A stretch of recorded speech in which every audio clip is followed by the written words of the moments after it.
نحمده ونصلي ونسلم على رسوله الكريم اما بعد۔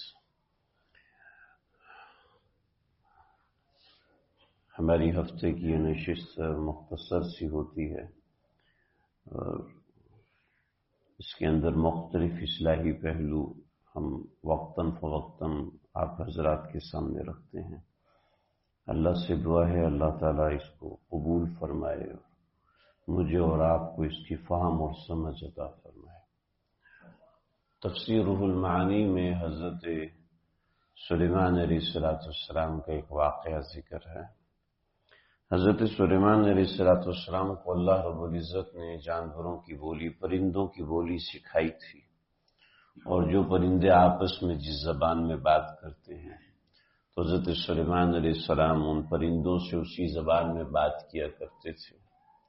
تو حضرت سلیمان علیہ السلام نے روح المعانی میں ہے کہ ہدہد سے پوچھا کہ اللہ نے تمہیں ایسی نظر دی ہے کہ زمین تمہارے سامنے بالکل شفاف ہو جاتی ہے اور جہاں زمین میں پانی ہوتا ہے وہ تمہیں نظر آ جاتا ہے، یعنی زمین کے اندر کی معدنیات تمہیں دکھائی دیتی ہیں، یعنی ہوا میں اڑتے ہوئے وہ زمین کی معدنیات کو دیکھ لیتا ہے۔ یعنی ہدہد کو اللہ نے ایسی نظر عطا فرمائی۔ چنانچہ پہلے لوگ جو سمندری علاقے میں رہتے تھے وہ ہدہد کو پالا کرتے تھے، اور ہدہد جہاں پر آ کے رکتا تھا سمجھ لیتے تھے یہاں میٹھا پانی ہے، اور پھر وہ زمین کی کھدائی کرتے تھے، وہاں سے پانی نکالتے تھے۔ تو حضرت سلیمان نے پوچھا کہ تمہیں اللہ نے ایسی نظر دی ہے اور ایسی حس دی ہے تو کہ تمہیں پتہ چل جاتا ہے کہ پانی کہاں پر ہے، لیکن جب شکاری جال لگاتا ہے وہ جال تمہیں نظر نہیں آتا، تو یہ کیا وجہ ہے کہ پانی تو تم دیکھ لیتی ہو اتنے دور کا اور جال تم کو نظر نہیں آتا؟ تو ہدہد نے ایک جملہ بولا جو بڑا تاریخی ہے، کہنے لگا اذا جاء القدر حمی البصر۔ اذا جاء القدر، جب تقدیر آ جاتی ہے، حمی البصر، تو پھر نظر وزر وہاں کوئی کام نہیں کرتی، یعنی انسان کی محنتیں اور انسان کے فیصلے، انسان کی تدبیریں وہاں ختم ہو جاتی۔ سمجھانا اور اس کے اندر بات بیان کرنے کا مقصد یہ ہے کہ بہت سی چیزیں ہماری تقدیر میں ہوتی ہیں۔ نبی علیہ السلام سے زیادہ وظائف کون پڑھ سکتا ہے؟ لیکن آپ نے فرمایا اشد الناس بلاء الانبیاء، کہ سب سے زیادہ تکلیفوں میں انبیاء ہوتے ہیں، ثم الامثل فالامثل، پھر جو ان کے قریب ہوتے ہیں اور پھر جو ان کے قریب ہوتے ہیں۔ یعنی تکلیف کا آ جانا اس بات کی علامت نہیں ہے کہ میرے مقدر گندے ہیں، میری تقدیر گندی ہے۔ اگر کسی کے اوپر مصیبت آ رہی ہے، تکلیف آ رہی ہے، تو یہ بھی اللہ کی ایک عنایت ہے ایک درجے تک پہنچانے کے لیے۔ حدیث میں آتا ہے، بخاری کی روایت، آپ نے فرمایا کہ ایک منافق، ایک کافر بیمار، تفصیلی روایت دوسری کتابوں میں ہے کہ آپ سے پوچھا یا رسول اللہ، کافر بھی بیمار ہوتا ہے، مسلمان بھی بیمار ہوتا ہے، تو دونوں کے بیمار ہونے میں کیا فرق ہے؟ محدثین نے لکھا ہے کہ کافر پر مصیبت آتی ہے اور مسلمان پر بھی مصیبت آتی ہے، کافر پر غم آتا ہے، مسلمان پر بھی غم آتا ہے۔ تو یہ حدیث ان سب کے لیے، کافر کا نقصان ہوتا ہے، مسلمان کا بھی نقصان ہوتا ہے، کافر کو بھی بیماری لگتی ہے، مسلمان کو بھی بیماری لگتی ہے۔ فرق کیا ہے؟ آپ نے فرمایا کہ کافر کی بیماری اور کافر کی تکلیف اور مسلمان کی تکلیف میں فرق ہے۔ کافر کی تکلیف ایسی ہے جیسے ایک گدھے کو ایک جگہ سے باندھ کر دوسری جگہ پر باندھ دیا، ایک جگہ بندھا تھا اس کو اٹھایا اور دوسری جگہ پر باندھ دیا، یعنی پہلے وہ عافیت میں تھا اب وہ تکلیف میں ہے، وہ جانور۔ اور مسلمان کی تکلیف کیا ہے اور مسلمان کی بیماری کیا ہے؟ مسلمان کی بیماری یہ ہے کہ اللہ رب العزت نے اس کو ایک امتحان سے گزارا، اس امتحان سے گزارنے کے بعد اللہ رب العزت نے اس کو نعمت سے نواز دیا، یعنی اس کی بیماری ایک امتحان ہوتی ہے جو کہ انسان کو کامیاب کرانے کے لیے ہوتی ہے، اور کافر کی بیماری ایسی ہے جیسے جانور کو ایک کھونٹے سے اٹھا کے دوسرے کھونٹے پہ باندھ دیا۔ انہیں مسلمان کے اوپر جو بھی تکلیف آتی ہے وہ اجر سے خالی نہیں رہتی، اجر اس کو ملتا ہے، درجہ اس کا بڑھتا ہے۔ پہلے زمانے میں تو عجیب مسلمانوں کا ایمان تھا۔ نظام الدین اولیاء یہ بڑے بزرگوں میں سے گزرے ہیں۔ حضرت نظام الدین اولیاء یہ وہ بزرگ ہیں کہ جن کا تیار کردہ نصاب آج مدرسوں میں پڑھایا جاتا ہے، جس کو درس نظامی کہتے ہیں۔ نظام الدین اولیاء فرماتے ہیں کہ جب میں چھوٹا تھا تو بعض مرتبہ ایسا ہوتا کہ میری والدہ جب میں گھر آتا تو والدہ کہتی بابائے نظام الدین۔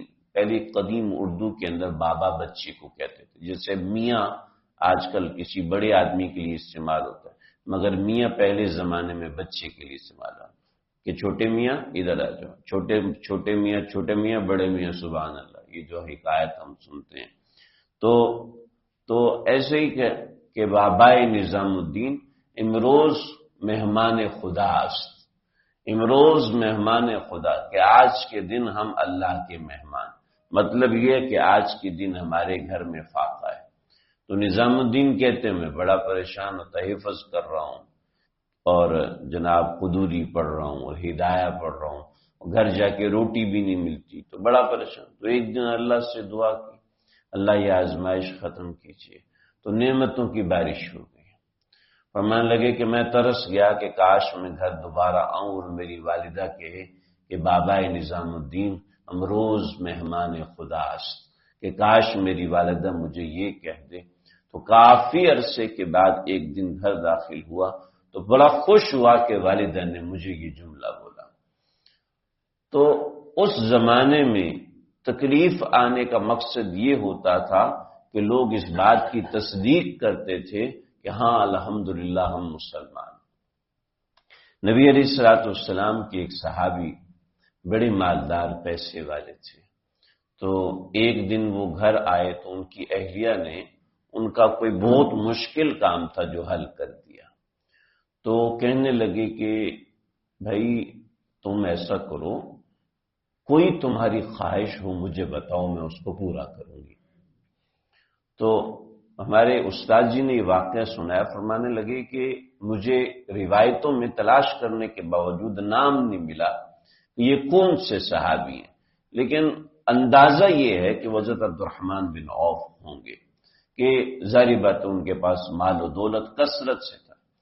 تو ان کی اہلیہ نے ان کا کوئی بہت مشکل کام کیا، کہنے لگے کہ نہیں آپ ایسا نہ کہیں۔ کہا نہیں تم بتاؤ تمہاری کوئی بڑی خواہش ہو تو میں اس خواہش کو پورا کر دوں۔ کہا نہیں آپ رہنے دیں۔ انہوں نے کہا نہیں تمہیں بتانا پڑے گا، ابھی تو بتانا پڑے گا۔ تو وہ کہنے لگی کہ آپ اصرار کر رہے ہیں تو بولتی ہوں، میری اس وقت بڑی خواہش یہ ہے کہ آپ مجھے طلاق دے دیں۔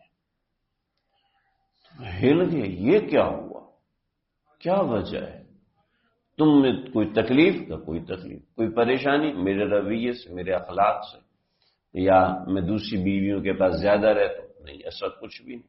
پھر کہ نہیں بس بھائی ایسا تو نہیں ہے، ہم ایسا کرتے ہیں نبی علیہ الصلوۃ والسلام کے پاس جاتے ہیں اور جا کے ہم فیصلہ کرواتے ہیں کہ میں نے تم سے وعدہ کیا تھا کہ یہ وعدہ خلافی کر سکتا ہوں، اور کیا دیکھیے دونوں میاں بیوی چلے ہیں، راستے میں ان کو ٹھوکر لگی، ٹھوکر لگ کے نیچے گرے تو بڑی زور سے 3-4 جگہوں پہ چوٹیں لگیں۔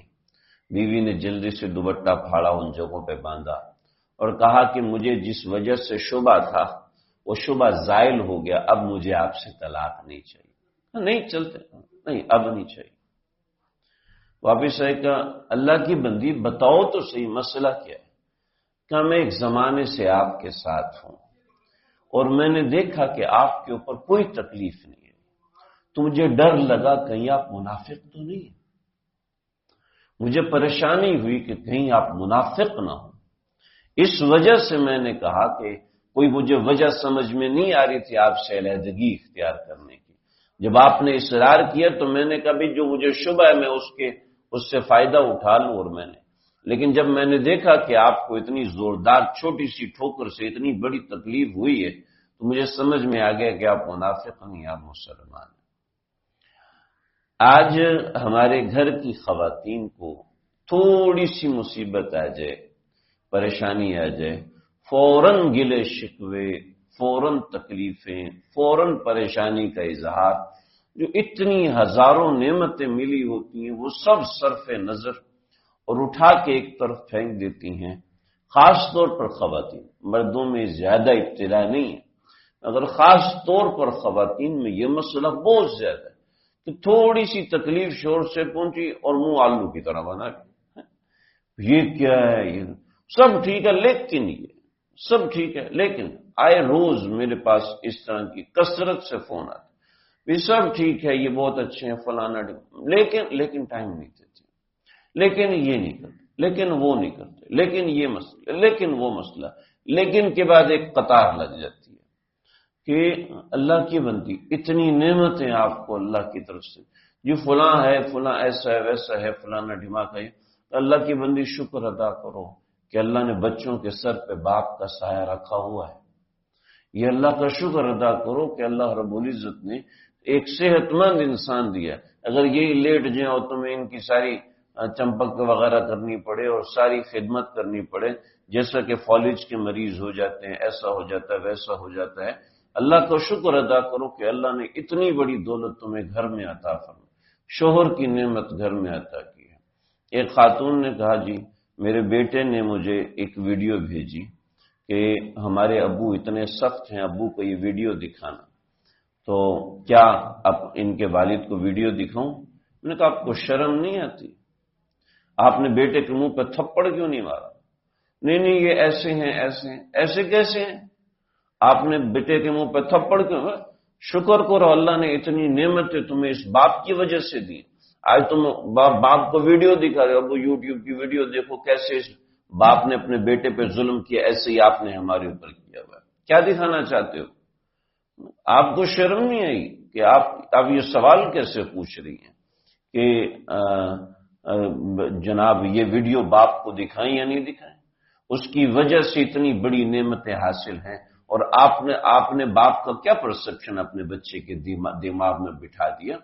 دیکھو جی، صرف باپ کی عزت اولاد اس وجہ سے کرتی ہے جب ماں اس کی عزت کرتی ہے۔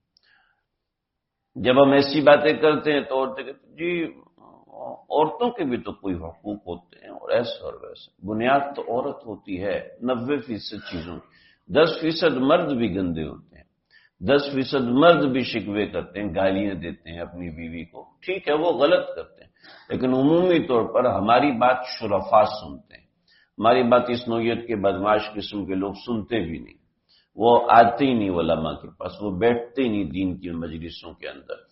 جو ایسے لوگ ہوتے ہیں عام طور پر وہ ہوتے ہیں جو شرفاء ہوتے ہیں، لیکن ایسا شریف ہونے کا مطلب یہ نہیں۔ ایک خاتون نے کہا، میں نے کہا آپ بتائیے کہ آپ جنت کے کون سے پورشن میں رہتی ہیں؟ کہ کیا مطلب ہے؟ میں نے کہا آپ تو حور ہیں نا، آپ کے اندر کوئی مسئلہ ہی نہیں، آپ کے شوہر مجھ سے آئے روز بات کرتے، انہوں نے کبھی شکوہ نہیں کیا، لیکن آپ کے شکوے ایسے ہیں کہ جب بھی بات ہوتی ہے آپ کو شکوہ ہی ہوتا ہے۔ ماشاءاللہ دنیا کے سب سے بڑے ملک میں آپ رہ رہی ہیں، اتنا بڑا گھر ہے، آپ اتنے $1,000,000 کا گھر ہے، اپنا ذاتی گھر ہے، پرائیویٹ سکولز میں پڑھ رہے ہیں، آپ کے بچوں کو کوئی پرابلم نہیں، کوئی مسئلہ نہیں، بس یہ ایک شکوہ، اور اس شکوے کو لے کے آپ 2 مرتبہ ایڈمٹ ہو چکی ہیں، ڈپریشن میں جا چکی ہیں۔ ناشکری، جب ہمارے مزاج میں قناعت نہیں ہوگی تو ہمارا مزاج ہمیں تنگ کرے گا، اللہ کا تعلق ملنا تو ایک خواب ہو جائے گا۔ نمازوں میں اٹھ کے اللہ کے سامنے رونا، گڑ گڑانا، اور تہجد میں اٹھ کے اللہ کے سامنے رونا، وہ خواب ہو جائے گا۔ ہم صرف 2-4 روپے کے پیچھے بھاگیں اور 2-4 روٹیوں کے پیچھے بھاگیں، اس کے علاوہ کوئی کام ہی نہیں۔ یہ وہ معاملات ہی نہیں ہیں۔ لوگ تو اس بات پہ پریشان ہو جاتے تھے ہمارے اوپر اللہ کی طرف سے مصیبت، اللہ خیر کرے، کہیں ہمارے ایمان میں تو نہیں شک ہو گیا کہ ہمارے ایمان میں تو مسئلہ۔ آزمائش اللہ سے نہیں مانگنی چاہیے، آزمائش میں ایک صحابی رسول صلی اللہ علیہ وسلم دعا کر رہے، اللہ سے دعا، اللہم صبرنی، اللہم صبرنی، اللہم صبرنی، آپ صلی اللہ علیہ وسلم نے آئے اور پیچھے سے لات ماری، اس کمر پہ اس کے لات ماری، وہ یوں سجدے کے بل زمین پہ گرا، سر کے بل زمین پہ گرا۔ یا رسول اللہ کیا ہوا؟ کہا کیا قرآن مجید میں اللہ نے یہ دعا نہیں سکھائی؟ اللہم آتنا فی الدنیا حسنہ وفی الآخرۃ حسنۃ وقنا عذاب، کہ اللہ مجھے دنیا کے فتنوں سے بچائیے، آخرت کے فتنوں سے بچائیے۔ اللہم آتنا فی الدنیا، اللہ دنیا میں بھی اچھائی دیجیے، وفی الآخرۃ حسنہ، اور آخرت میں بھی حسنہ دیجیے۔ اب دنیا میں کیوں مانگ رہے ہو اللہم صبر؟ ایک صحابی بیمار ہوئے، نبی علیہ السلام عیادت پہ گئے، اتنے شدید بیمار، آپ نے کہا تمہیں کیا مسئلہ ہوا؟ کہا یا رسول اللہ میں نے اللہ سے دعا مانگ لی، آپ نماز میں تلاوت کر رہے تھے، اور نماز کے اندر جب آپ تلاوت اذا السماء انفطرت واذا الکواکب انتصرت، قیامت کا زوردار جھٹکا آپ نے بیان کیا، میں ڈر گیا، میں نے اللہ سے دعا کی اللہ جی مجھے آخرت میں کوئی تکلیف نہ دے، جو آخرت کی تکلیف ہے وہ دنیا میں دے دیجیے۔ تو آپ شدید ناراض ہوئے، آپ نے فرمایا کہ تو نے اللہ کی رحمت کو چھوٹا کیوں کر دیا، اللہ کی رحمت کو تنگ کیوں کر دیا، اللہ سے کیوں نہیں مانگتے اللہم آتنا فی الدنیا حسنہ وفی الآخرۃ حسنہ، دنیا میں بھی حسنہ دیجیے، آخرت میں بھی حسنہ دیجیے۔ تو یہ نہیں ہے کہ ہم دنیا میں مصیبتیں مانگیں، لیکن ایک بتا رہا ہوں کہ نبی علیہ الصلوۃ والسلام کی حیات طیبہ، صحابہ کرام کی حیات طیبہ وہ ایسی تھی کہ اگر ان کو تکلیف ہو پریشان ہو جاتے تھے، یا اللہ کہیں ایسا تو نہیں کہ ہم منافق ہو گئے، یہ ایسا تو نہیں، لیکن یہاں ہمیں تکلیف آتی ہے فوراً شکوہ، فوراً گلا، اللہ سے ناراض ہونا شروع ہو جاتے ہیں، اللہ سے ناراض ہو کے بیٹھ جاتے ہیں، کیا دعا مانگے یار، ہونا تو وہی ہے، ہندوؤں کے ساتھ بھی ہو رہا ہے، ہمارے ساتھ بھی ہو رہا ہے، کافروں کے ساتھ بھی، عیسائی ہم سے تو عیسائی اچھے ہیں، ہم سے تو یہودی اچھے ہیں، جو بعض حضرات نے کہ جملہ کفری ہے، جملہ کفریہ ہے، بعض حضرات نے لکھا، اگرچہ جمہور کیا نہیں ہے، لیکن بعض حضرات نہیں، اپنے آپ یہودیوں کے طریقے آپ کو اچھے لگ، ہندوؤں کے طریقے آپ کو اچھے لگ، جس سردی کے میں نہانا پڑتا ہے، وضو کرنا پڑتا، وضو کے اوپر شکوے، وضو کے اوپر گلے، غسل کے اوپر گلے اور پریشانی۔ ایک ہمارے بڑوں میں ہیں ڈاکٹر نور احمد نوری صاحب کی ایک کتاب، انہوں نے ایک حکایت لکھی ہے، اچھی چیز ہے، قرآن و سنت سے ثابت تو نہیں ہے، لیکن ایک ایسی چیز ہے جو تجربے سے ثابت ہے، جو تجرباتی انداز میں انہوں نے لکھا، واللہ علم کیا ان کا تجربہ تھا۔ فرمایا کہ ایسا ہوا کہ ایک صاحب کا انتقال ہوا، اور ان صاحب کو ہم نے مدینہ شریف میں دفن کیا، اور جب مدینہ شریف میں دفن کیا ہے تو ہم واپس اپنے مانچسٹر میں آ گئے، مانچسٹر میں کے رہنے والے تھے، مانچسٹر میں آئے تو یہاں پر وہاں کسی بچی کا انتقال ہوا، تو ہم نے وہاں پر بھی قبروں کا سسٹم ایسے ہے کہ جو قبر ایسی پرانی ہو جاتی ہے تو اس کو ہٹا کے دوسری اس کو نعش کو وہاں دفن کرتے ہیں۔ تو ہم نے دیکھا کہ وہ جس صاحب کا انتقال ہوا تھا یہاں ہم نے قبر کھودی تو ان کی نعش یہاں پر رکھی ہے، بڑے حیران، یہ کیا ہوا؟ ان کو تو ہم نے وہاں دفن کیا تھا اور ان کی نعش یہاں پر ملی، سمجھ میں نہیں آئی کیا معاملہ ہوا۔ کہنے لگے کہ ہمیں موقع لگا تو ہم نے ان کی اہلیہ سے پوچھا کہ بھئی کیا مسئلہ ہے، مدینے میں دفن کیا تھا، نعش ان کی یہاں نکل رہی ہے، کیا وجہ ہے؟ کہنے لگے کہ تھے تو بہت نیک، بہت ہی شریف آدمی تھے، لیکن ایک جملہ کہتے تھے جب غسل فرض ہوتا تو کہتے یہودیوں عیسائیوں کے مزے ان پہ غسل فرض نہیں ہوتا، ہم مسلمانوں کو گرمی میں سردی میں بھی غسل کرنا پڑتا ہے، یہ بڑی مصیبت ہے۔ تو یہ جملہ یہ کہتے تھے، شاید اس وجہ سے ان کو مدینے کی قبر سے نکال کے کہیں اور منتقل کر دیا گیا من جانب اللہ۔ چھوٹی سی تکلیف آتی ہے وہ اللہ کے ہاں بڑے درجات کا سبب ہوتی ہے، مگر ہماری عادت شکوے شکایت کی ہو چکی، ہماری عادت بڑی پریشانیوں کی ہو چکی کہ ہم پریشان۔ ایک مرتبہ ایسا ہوا کہ میرے پاس کسی خاتون نے فون کیا، یہ وہ خاتون ہے وہ بھی پریشان ہے، یہ خاتون یہ بھی پریشان ہے، ایسے میں چونکہ ان سب کے حالات جانتا، میں نے کہا ہاں اسی لیے پریشان ہے کہ گھر میں جھاڑو کے لیے بھی معاشی ہے، اور گھر میں برتن دھونے کے لیے بھی معاشی ہے، اور کپڑے دھونے کے لیے بھی معاشی ہے، اب پریشان ہے کہ کس بات پہ پریشان ہو؟ ٹینشن ہے کہ کس بات پہ ان کو ٹینشن ہو، تو اب کیا کر سکتے ہیں، ان کو وظیفے چاہیے۔ مسئلہ یہ کہ ہمیں پریشانی آتی ہے اور ہم پریشانی آنے سے پہلے پریشان بیٹھے ہوتے ہیں۔ تو چھوٹی سی بات کے اوپر ڈپریشن لے لینا، چھوٹی سی بات کے اوپر گھر کے اندر وبال کھڑا کر دینا، یہ کیا ہے؟ یہ اس وقت ہوتا ہے جب انسان کے مزاج میں قناعت نہیں ہوتی، انسان کے مزاج میں صبر نہیں ہوتا۔ اگر اللہ کی طرف سے آزمائش آتی ہے تو آہ نہ کر لبوں کو ہونٹ سی لینے چاہیے، رجوع اللہ کرنا چاہیے۔ ہمارے ایک ریسرچ 60 سے 70% لوگ ڈپریشن کا شکار ہیں۔ کس وجہ سے؟ جناب معاشی ڈپریشن ہے، ایجوکیشن ڈپریشن ہے، یہ سب چیزیں اس وقت ہوتی ہیں جب انسان کو اللہ پہ بھروسہ نہیں رہتا، اس کا تعلق مخلوق سے ہو جاتا ہے۔ دوستو، ہمارا تعلق جب تک اوپر سے نہیں بنے گا، ہمارا تعلق جب تک اللہ سے نہیں بنے گا، آپ یقین کریں ہم کچھ بھی بن جائیں، ہمیں کچھ حاصل نہیں ہو سکتا، ہم پریشان ہی رہیں گے، ہم تکلیف میں ہی رہیں گے۔ چنانچہ مومن کو جو تکلیف آتی ہے وہ مومن کی تکلیف اجر کا باعث بننے کے لیے آتی ہے۔ اس کو کہیں درد ہو گیا، کہیں چوٹ لگ گئی، کوئی حدیث میں آتا ہے کسی نے پوچھا روایتوں میں آتا ہے، تاریخی روایت، کسی نے پوچھا ملک الموت سے کہ آپ آنے سے پہلے، شیخ الاسلام مفتی تقی عثمانی صاحب نے اس کو بیان فرمایا کہ کسی نے ملک الموت سے پوچھا کہ بھئی تم آتے ہو، آنے سے پہلے اطلاع بھی نہیں کرتے، تو اس نے کہا کہ میں دن میں 5 مرتبہ انسان کو یاد کرتا ہوں، اور کبھی کبھی میں اس کو پیغام بھی بھیجتا ہوں۔ جب اس کو کہیں درد ہوتی ہے تو یہ میرا پیغام ہے، جب اس کو بخار ہوتا ہے تو یہ بھی میرا پیغام ہے، جب وہ بیمار ہوتا ہے تو اس کے لیے یہ بھی میرا پیغام ہوتا ہے کہ میں آنے والا ہوں، میں آخری ہچکی میں دلواؤں گا اور آخری وقت میں لے کے جاؤں گا۔ تو جب کوئی ہمیں تکلیف آئے، معاشی اعتبار سے آئے یا کسی اور اعتبار سے آئے، اور عورتوں کا کام ہوتا ہے اپنے مردوں کی حوصلہ افزائی کرنا۔ ایک حدیث کا ایک مضمون ہے، ایک صحابی رسول صبح کے وقت نکلے اپنے گھر سے، بیوی دروازے تک پہنچایا، اور سنت یہ ہے کہ بیوی اپنے شوہر کو دروازے تک پہنچائے اور اس کو دعا کا کہے، اور یہ سنت طریقہ ہے۔ چنانچہ وہ صحابی باہر نکلے، پورا دن مارے پھرے، کہیں مزدوری مل جائے، کام مل جائے، ایسا ہو جائے ویسا ہو جائے، کچھ بھی نہیں ملا، واپس آ گئے۔ پھر اگلے دن گئے، یہی مرحلہ، پھر اگلے دن گئے، یہی ہوا، پھر چوتھے دن نکلنے لگے تو بیوی دروازے تک پہنچی، اس نے دعا کا کہا، اور پھر کہنے لگی آپ جا رہے، ایک بات کہنا چاہتی ہوں۔ جی کہیے۔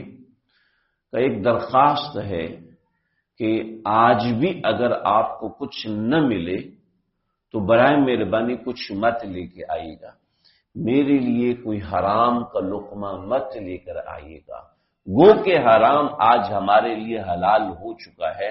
مجھے پتہ ہے کہ آپ تو وہ حرام کبھی بھی نہیں کھائیں گے، لیکن ڈر ہے کہ کہیں آپ مجھ پہ ترس کھاتے ہوئے کہیں وہ حرام میرے لیے لے کر نہ آ جائیں اور مجھے نہ بتائیں اور میں وہ حرام کھا لوں۔ آپ آج بھی خالی ہاتھ بھلے سے واپس آ جائے گا، لیکن حرام مال مت لے کر آئیے گا۔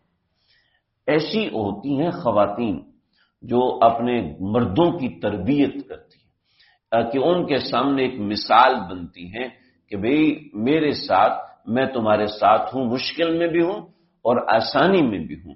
ایسا نہیں ہے کہ مرد کی طرف سے تھوڑی سی تکلیف پہنچی تو رونا چلانا شروع کر دیا، اور گھر میں کوئی پریشانی آئی تو ایسا ویسا معاملہ ہوا۔ تو یہ قناعت اور صبر یہ مومن کا زیور ہوتا ہے، درجات بلند کرنے کے لیے ہوتا ہے۔ اللہ تعالیٰ مجھے آپ ہم سب کو سمجھنے کی، عمل کرنے کی توفیق عطا فرمائے۔ وآخر دعوانا